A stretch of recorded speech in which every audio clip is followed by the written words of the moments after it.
Head, shoulders, knees and toes, knees and toes.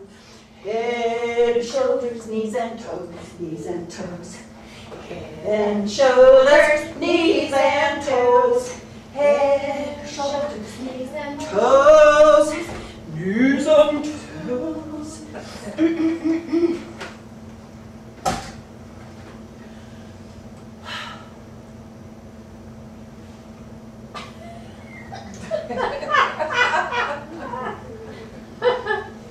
Flying balls.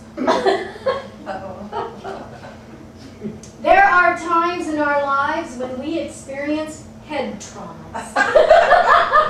And moments when we fail to duck and cover.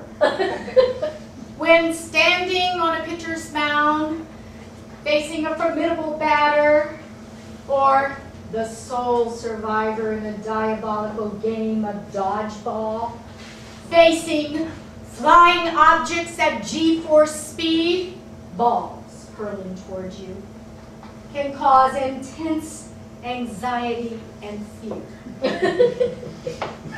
Your heart begins to beat fast and your palms begin to sweat. And the amygdala sends signals to the brain to run. Instead, you freeze. A terrestrial encounter with a flying ball disaster can traumatize you for life, prevent you from engaging in any future sports events, especially those involving balls. I know this as a truth in my own youthful experience with balls. Well, it all began one Saturday afternoon when I was about 4 or 5, small or young enough to still require a high chair at the table. I don't think it's funny. Well, Mom and Daddy were busy that day around the house, thus I was left to indulge in my favorite pastime. Reading! Yes, this was my sport of choice. It gave me such satisfaction and total bliss. It was a meditative muse and where I chose to ignore everybody and everything around me. I want to know where we are. Do not disturb me. Don't talk to me right now. I was a kid with standards. Meanwhile, in our front yard, my brother Jimmy and sister Darla were pitching ball, baseball. They were sailing that ball back and forth over the concrete sidewalk bisecting our little front lawn. And the soft thud of the ball hit and resonated as it hit their gloves and hands. It was kind of this monotonous metronome keeping tempo to pitch. Well, somewhere inside the house, my mama shouted, Terry, go outside and tell the others to come on in now and eat.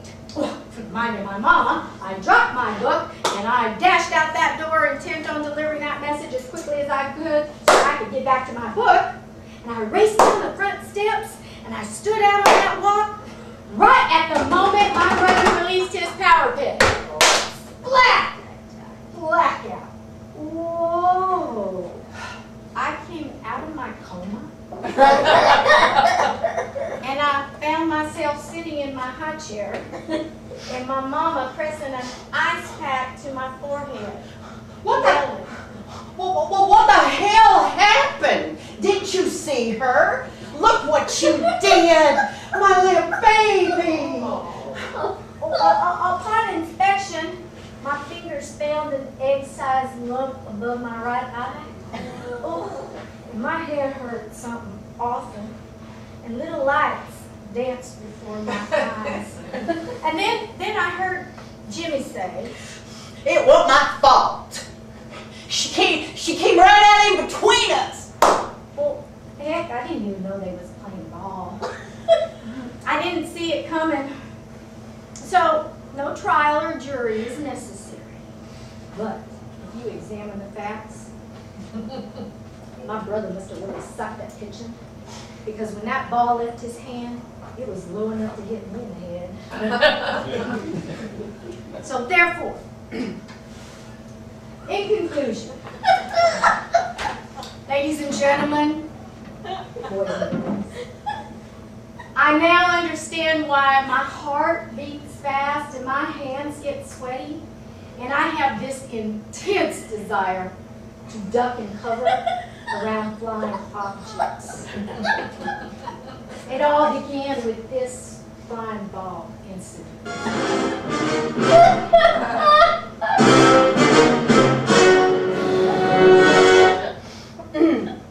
On our small ranch in Ojai, California in the late 1950s, we had lots of stuff to do.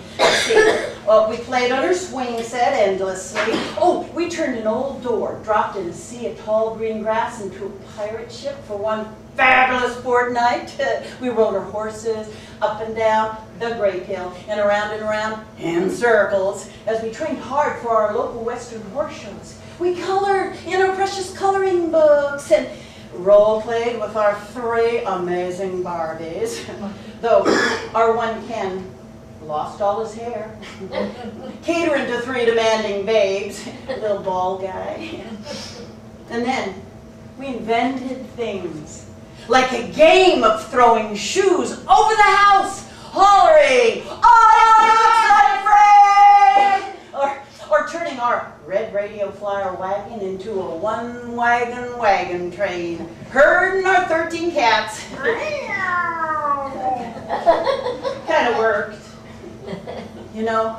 But best of all, we invented the first ever Frisbees. Yeah, that was us. Okay, here's how it went down. One evening, my 2 little sisters and I secretly borrowed some of our 78 RPM records from our hi-fi, took sides across our long, narrow bedrooms.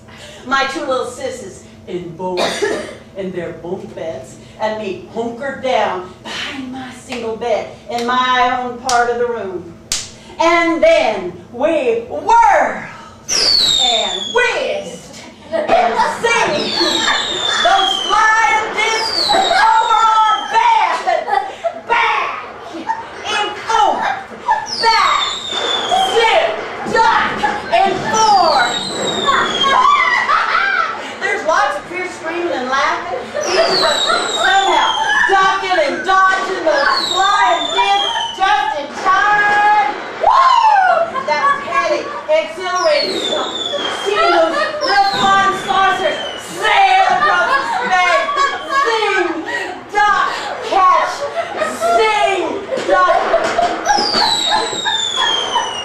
Sing!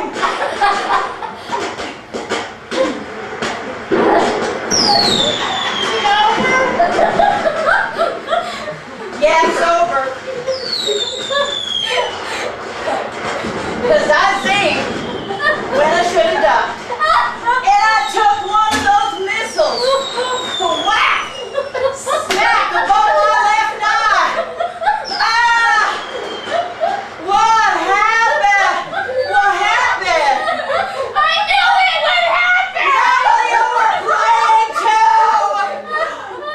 We had to stop.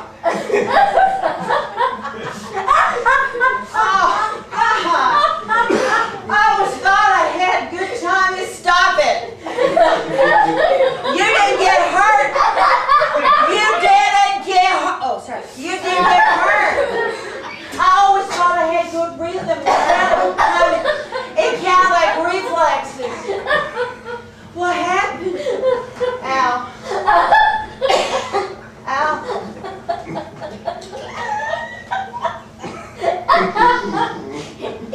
Were we pirates? Defending our ships, taking cannon charges across the bows of our bed? Or simply girls gone wild? Throwing sharp spinning phonograph records at each other? Either way,